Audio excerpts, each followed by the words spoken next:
তুই পইরা পরীক্ষা দে, তুই না পইরা পরীক্ষা দিয়ে এ প্লাস পাইয়া এ প্লাস দিয়ে তুই করবিটা কি? ওই এ প্লাসটা দিয়ে হবে কি? কোনো লাভ নাই। পইরা পরীক্ষা দিয়ে এ প্লাস পা, আর যদি এ প্লাস নাও পাও তাতেও সমস্যা নেই, কোনো ব্যাপার না, ব্যাপার পরে দেখা যাবে।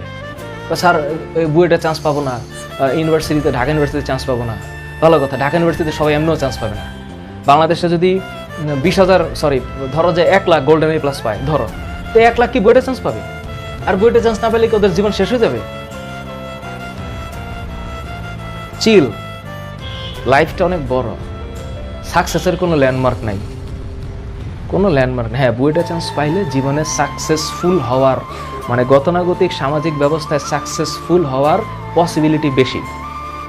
আমাদের সমাজ ব্যবস্থায় একটা ঢাকা ইউনিভার্সিটি স্টুডেন্ট যে একটা পার্টে থাকে আর একটা ন্যাশনাল ইউনিভার্সিটি স্টুডেন্ট সেই পার্টে থাকতে পারে না, কারণ সমাজে তাকে ডিভাইড করে দিয়েছে। এটা একটু খুব ভালো, এটা একটু খুব খারাপ। কিন্তু কে জানে ন্যাশনাল ইউনিভার্সিটির ওই ছেলে ঢাকা ইউনিভার্সিটির থেকে বহু গুণে ফাটাই দিতে পারে মারাত্মকভাবে।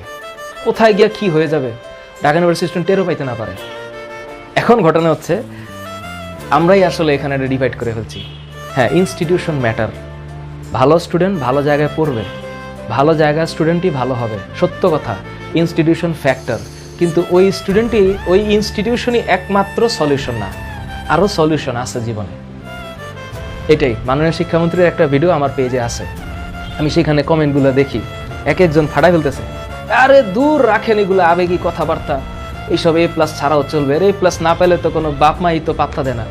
ওইসব বাবা মাই তো আর একটা প্রবলেম, ওইসব বাবা মাই তার একটা প্রবলেম, কারণ এইসব বাবা মা বাচ্চাদেরকে মেন্টাল টর্চার করে। আমি জানি, আমার জীবনে আছে, নিজেই প্রুফ আছি, কিন্তু এগুলো সমস্যা, ডেঞ্জারাস প্রবলেম।